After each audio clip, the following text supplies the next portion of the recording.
और मुझे दुख इस बात का है कि हम अपना कीमती वक्त, and time is of essence, हम अपना कीमती वक्त एक दूसरे के ऊपर छिटाकशी पर व्यर्थ कर रहे हैं। हमको, मैंने पिछली बारी भी जब ये चर्चा हुई थी पिछले सदन में, उस समय भी ये बात कही थी कि ये चर्चा, प्रदेश के 70 लाख लोग इसको बड़ी गंभीरता से इस बात को देख रहे हैं और हम चर्चाओं पे कहाँ इस प्रदेश की दिशा को लेकर जा रहे हैं, ये हम सब की जिम्मेवारी है, चाहे हम ट्रेजरी बेंचेस में बैठे हैं, चाहे हम ऑपोजिशन बेंचेस में बैठे हैं। और केवल एक दूसरे के ऊपर छिटाकशी कर कर, एक दूसरे के ऊपर टिक्का टिप्पणी कर कर, एक दूसरे के ऊपर आरोप प्रति आरोप कर कर ना आपका लक्ष्य से दोगा, ना हमारा लक्ष्य से दोगा, और सबसे बड़ी बात, प्रदेश की जनता का इसमें कोई भी लाभ नहीं होने वाला है। मेरा आपसे ये विनम्रता पूर्वक निवेदन है, मैंने पिछली बारी भी ये कहा था कि जो सरकार ने कार्य किए हैं उसको बहुत बेहतरीन तरीके से यहाँ पे हमारे सभी साथियों ने रखा है। होना ये चाहिए कि जो उसमें कमियां हैं, जो उसमें हम एडवांसमेंट्स कर सकते हैं और जो उसमें बेहतरीन तरीके से उसमें कार्य किया जा सकता है, उसके ऊपर चर्चा होनी चाहिए, पहली बात। और दूसरा, जो हो चुका है उसके साथ साथ भविष्य में हम इसको कैसे प्रिवेंट करें, कैसे ये जो दौर हमने इस मॉनसून के सत्र में, मॉनसून के समय में देखा, ये भविष्य में रिपीट ना हो, उसके ऊपर हम क्या महत्वपूर्ण कदम, क्या इम्पोर्टेंट कदम प्रदेश के अंदर उठाए, इसके ऊपर हमें चिंतन करने की आवश्यकता है। एंड आई एम श्योर, जैसा मैंने कहा कि बहुत से इसमें पूर्व में रहे टेक्नोक्रेट्स हैं, इंजीनियर्स हैं, डॉक्टर्स हैं, एडवोकेट्स हैं, people from all walks of life, from all professions are sitting in this house. Let us give constructive opinions on how we can build a strong state for the times to come. जो हमारी आर्थिक परिस्थिति है प्रदेश की, ये ऐसा तो नहीं है कि एक साल में ही सब कुछ हुआ है, और मैं उन चीज़ों में जाना भी नहीं चाहता हूं कि पिछले 5 साल में क्या हुआ, कितना ऋण लिया, कितना क्या हुआ, मगर आज की हमारी वास्तविकता प्रदेश सरकार की क्या है, ये सरकार केवल कांग्रेस पार्टी की नहीं है, ये सरकार हिमाचल प्रदेश के 70 लाख लोगों की है, जिसमें विपक्ष के साथी का भी उतना ही जिम्मेवार, उतनी ही रिस्पॉन्सिबिलिटी आप लोगों की भी है, और हमें मिलकर इन चैलेंजेस से बाहर निकलना है। यहाँ पे केवल केंद्र से इतना पैसा PMJSY में आया, इतना पैसा आवास योजना में आया, इतना पैसा आया, इतना पैसा नहीं आया, इससे आपकी लोकप्रियता लोगों में नहीं बढ़ने वाली है या हमारी कम नहीं होने वाली है। हम गिनाएंगे, उससे हमारी कोई लोकप्रियता लोगों में नहीं बढ़ने वाली है। तो मेरा ये निवेदन है कि हमने जो काम किए हैं, मैं वैसे तो पिछली अपनी जो हमारा इसी संदर्भ में जो चर्चा पिछले सत्र में हुई थी, उसमें मैं बहुत डिटेल में जो हमने पब्लिक वर्क्स डिपार्टमेंट द्वारा जो काम किए थे उसके बारे में मैं चर्चा कर चुका हूँ। मैं उन चीज़ों को फिर से दोहराना नहीं चाहता हूँ, मगर कुछ थोड़े से आंकड़े हैं जो निश्चित तौर से as minister for public works it is my responsibility कि उनको हम सदन में रखें, और उसमें क्या आप सजेशंस दे सकते हैं, how we can improve them, वो आप दें हमें। उसमें कोई संकोच नहीं है, it will be a welcome step from your side कि आप उसमें सुझाव दें और कैसे हम उसमें अपने रिसोर्सेज को और मोबिलाइज कर सकते हैं, केंद्र से सहयोग ला सकते हैं, इसके ऊपर चर्चा होनी चाहिए। मैंने पीछे भी कहा था कि इन टोटल हमारे पूरे डिपार्टमेंट को इस आपदा के समय में करीबन 2490 करोड़ रुपए का जो है वो नुकसान इस पूरे मॉनसून के सत्र में हुआ, और टोटल अमाउंट ऑफ 231 करोड़ जो है वो इस पूरी आपदा के समय में अलग अलग हेड्स में जो है वो हमारे डिपार्टमेंट को मिला, जिसको equitable distribution according to the assessment of damages done in every division. और मैं विद ऑल सीरियसनेस ये बात कह सकता हूं कि जो पैसा हमारे विभाग से डिविजन्स को गया है, दिस इज, अध्यक्ष महोदय, मैं रिस्पॉन्सिबिलिटी के साथ ये कह रहा हूं, it has only been given with due regard to the damages undertaken in those assembly constituencies, those divisions. For example, चाहे हमारा मंडी की अगर हम बात करें, चाहे इसमें सराज है, चाहे उसमें द्रंग है, चाहे बंजार है, जो डैमेजेस रिपोर्ट किए गए थे 38 करोड़ इन नाचन, 73 करोड़ इन सिराज एंड 91 करोड़ इन द्रंग, 93 करोड़ इन बंजार, उसके अगेंस्ट आपके नाचन में 1 करोड़ 83 लाख रुपए करसोग में दिए गए,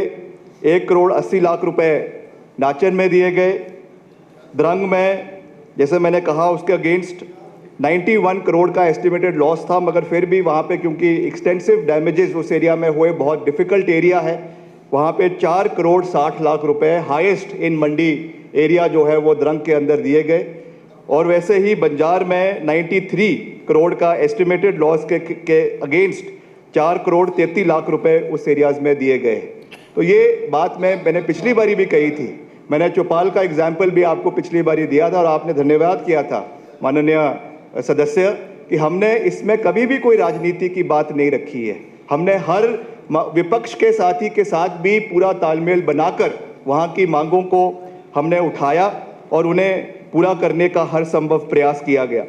आज भी मुझे इस बात का दुख भी है, खेद भी है कि आज भी एज वी स्पीक करीबन 12 सड़कें प्रदेश के अंदर हमारे विभाग की ऐसी है जो अभी तक नहीं खुल पाई है। उसके लिए on the floor of the house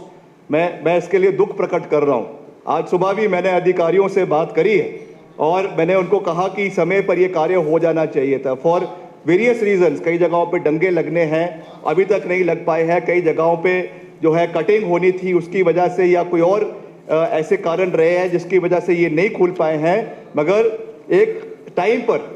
there was a time जब एक समय पर 1600 से 1660 सड़कें प्रदेश के अंदर बंद पड़ी थी। वहाँ से we have come a long way to what the current figures in the state are today. मैं इस पे कोई हम वाहवाही लेने की कोशिश नहीं कर रहे हैं। हम सब जानते हैं कि हम एक बहुत ही टर्बुलेंट टाइम से, बहुत ही डिफिकल्ट टाइम से गुजरकर हम आगे बढ़े हैं और उसमें जो केंद्र से भी हमको सहयोग आया है उसके लिए भी मैं दिल की गहराइयों से केंद्र सरकार का भी धन्यवाद करना चाहता हूं, कर रहा हूं। तो मगर जितना आना चाहिए था वो नहीं आया है। जो आया है उसके लिए मैं धन्यवाद करना चाहता हूं। चाहे वो आपके OR में जो हमारा ओरिजिनल रिपेयर्स में नेशनल हाईवेज़ को आया, हालांकि हमने करीबन 80 करोड़ रुपए जो है वो ओरिजिनल रिपेयर में मांगा था, मगर उसके अगेंस्ट हमें जो है कुछ कम पैसा आया है। उसके लिए मैं केंद्र सरकार का धन्यवाद करना चाहता हूं। उसके साथ साथ आपका NHAI का एक बहुत ही महत्वपूर्ण मसला है। जब आदरणीय नितिन गडकरी जी कुल्लू में आए, हम भी उनके साथ थे, मुख्यमंत्री जी उनके साथ थे, नेता प्रतिपक्ष उनके साथ थे। वहाँ पर उन्होंने 400 करोड़ रुपए देने की बात करी थी।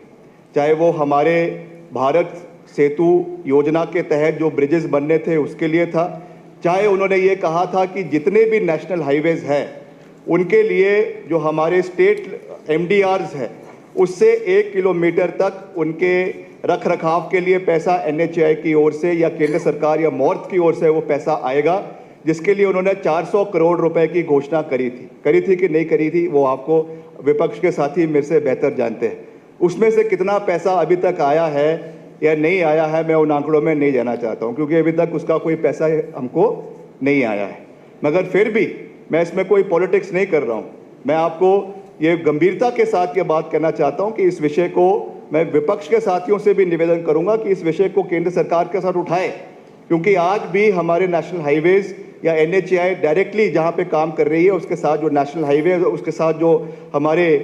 भारत सेतु योजना के तहत भारत जो हमने ब्रिजेस बनाने के लिए पैसा मांगा था उसमें भी अभी तक कोई सहयोग केंद्र सरकार से नहीं आया है। वो भी मैं चाहूँगा कि एक्सपर्टाइट उस मामले को किया जाए ताकि उसमें जितने भी ब्रिजेस आपके मंडी में, कुल्लू में, बंजार में और सेंज में और आपके आनी क्षेत्र में जो क्षतिग्रस्त हुए हैं उन पर जल्द से जल्द जो है वो कार्य किया जा सके। This is of utmost importance. आज भी जब हम उन एरियाज़ में गए, उन एरियाज़ के कई एरियाज़ में अभी तक कनेक्टिविटी पूरे तरीके से जो है वो शुरू नहीं हो पाई है। इन चीज़ों को हमें गंभीरता से देखने की आवश्यकता है। And what ever best can be done from the department, it is being done under extreme and challenging circumstances, मगर फिर भी हमने हिम्मत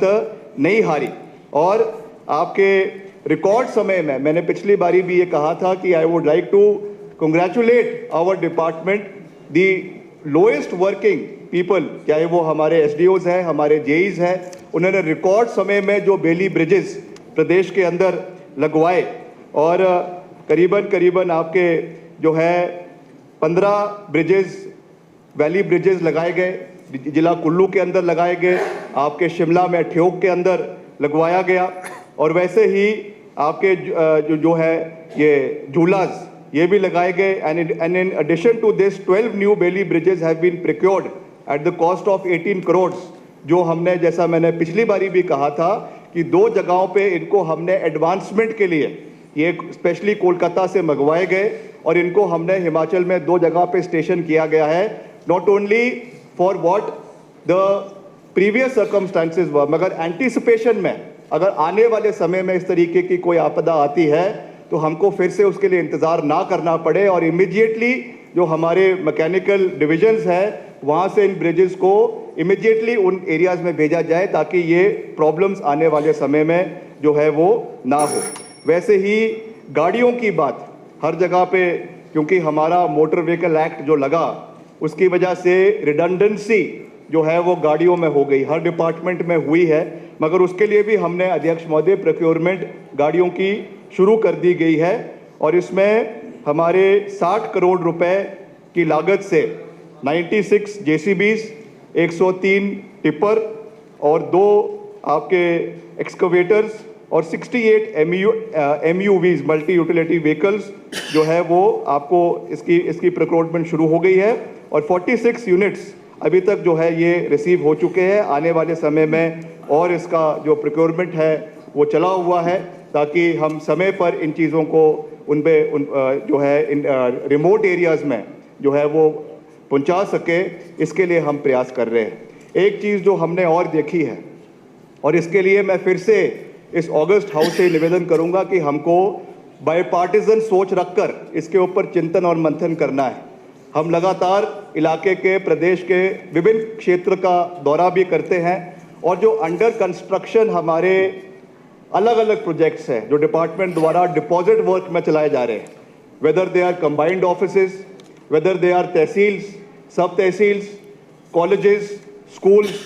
आज हमें दुख होता है ये देखते हुए कि कई जगहों पे ये इनका काम अधूरा पड़ा हुआ है। इस पे जब बजट के कमी की बात आती है, क्योंकि एग्जीक्यूटिंग एजेंसी PWD है, हालांकि हमने कंसर्न्ड मिनिस्टर से, कंसर्न्ड जो है डिपार्टमेंट के लोगों से इसके बारे में बात करी है फॉर रीअप्रोप्रिएशन ऑफ फंड्स, ताकि समय पे वो चीज़ बने, मगर कहीं ना कहीं इसमें राजनीति आड़े आ जाती है, और उसकी वजह से जो हमारे भवन समय के ऊपर बनने चाहिए, and to add to that the escalation of cost that is happening, जो इन्फ्लेशन समय समय पर हो रही है, जो administrative approval expenditure sanction for example आपका 100 रुपए का हुआ था, आज उस कॉस्ट से हम बढ़कर हमको उसको रिवाइज एस्टिमेट्स बनाने पड़ रहे हैं, बिकॉज 5-5 साल से 10-10 साल से वो बिल्डिंग्स कंप्लीट नहीं हो पा रही। इसके ऊपर अध्यक्ष महोदय हमें ये चिंतन करने की आवश्यकता है कि बैठकर, क्योंकि ये एक परिवार है, चाहे वो विपक्ष के साथी है चाहे वो पक्ष के साथी है, हम एक परिवार में, हम अगर इसके ऊपर कोई एक डिसीजन आने वाले समय में लेते हैं तो उस पर हो हल्ला नहीं होना चाहिए। हमको ये प्रायोरिटी सेट करनी है कि हमारे विधानसभा क्षेत्रों में 68 विधानसभा क्षेत्रों में जो भी अंडर कंस्ट्रक्शन बिल्डिंग्स है उसमें हमको प्रायोरिटी सेट कर पहले उनको कंप्लीट करने की आवश्यकता है। ये हर विधानसभा का, हर जिले का रोना है। इसके ऊपर हमें आने वाले समय में मंथन करना है। इस पे हम एक पूरी रिपोर्ट अपने डिपार्टमेंट्स की ओर से बनाकर मैं मुख्यमंत्री जी से इसके ऊपर चर्चा करूंगा, and we will take the opposition also on board, क्योंकि कल को जब इस पे पैसा हो सकता है इधर से उधर हो तो आपकी ओर से इसमें हो हल्ला होगा। इस पे हमको एक मंथन करने की आवश्यकता है। ये बात आज मैं खुले रूप से इस विधानसभा के अंदर इसलिए कह रहा हूं क्योंकि ये हैंडीकैप मुझे जगह जगह पे जहां पर भी हम फील्ड विजिट्स करते हैं ये देखने को मिलता है। तो ये मैं आपको आश्वासन करना चाहता हूं कि हमारे रहनुमाई में हम नहीं चाहते कि इस तरीके की दिक्कतें हमारे विभाग द्वारा जो हैंडीकैप्स आ रहे हैं वो हमको आए। बाकी जहां तक PMJSY की बात है, इसके लिए मैंने पहले भी धन्यवाद किया है और फिर से इसकी गुणवत्ता, इसकी क्वालिटी थर्ड फेज की समय पे पूरी हो, इसके लिए हमारा विभाग पूरे तरीके से प्रयास कर रहा है। हमने ऑन रिकॉर्ड मैंने पहले भी कहा है, and I am reiterating the same point, that all the contractors who have not completed their scheduled work under PMJSY 1 and PMJSY 2 will not be entertained at any cost in the new upcoming works, ताकि quality पे काम हो, गुणवत्ता का कार्य हो और समय पे वो कार्य पूरा हो, ये हमारा इसमें प्रयास है। और जो शेड्यूल्ड पीरियड इसमें 14 से 18 महीने का बांधा गया है, ये हमारा प्रयास रहेगा कि उस पीरियड के अंदर, उस समय तिथि के अंदर ये कार्य प्रदेश के अंदर पूरा हो, ये हमारा पूरा प्रयास रहेगा। तो मैं एक बारी फिर से इस सदन से ये निवेदन करूंगा कि आप अपनी बातों को रखें, पूरी मजबूती से रखें, मगर कटाक्ष करने के बजाय अगर आप सकारात्मक हमें अपने सुझाव देंगे तो निश्चित तौर से उससे प्रदेश का फ़ायदा होगा, आपका फ़ायदा होगा और आपके क्षेत्र के लोगों का फ़ायदा होगा, और मिलकर हम हिमाचल प्रदेश को देश का सर्वश्रेष्ठ राज्य बनाने में अपना पूरा योगदान दे सकेंगे। आपने मुझे अध्यक्ष महोदय बोलने का मौका दिया, आपका बहुत बहुत धन्यवाद। जय हिंद, जय हिमाचल।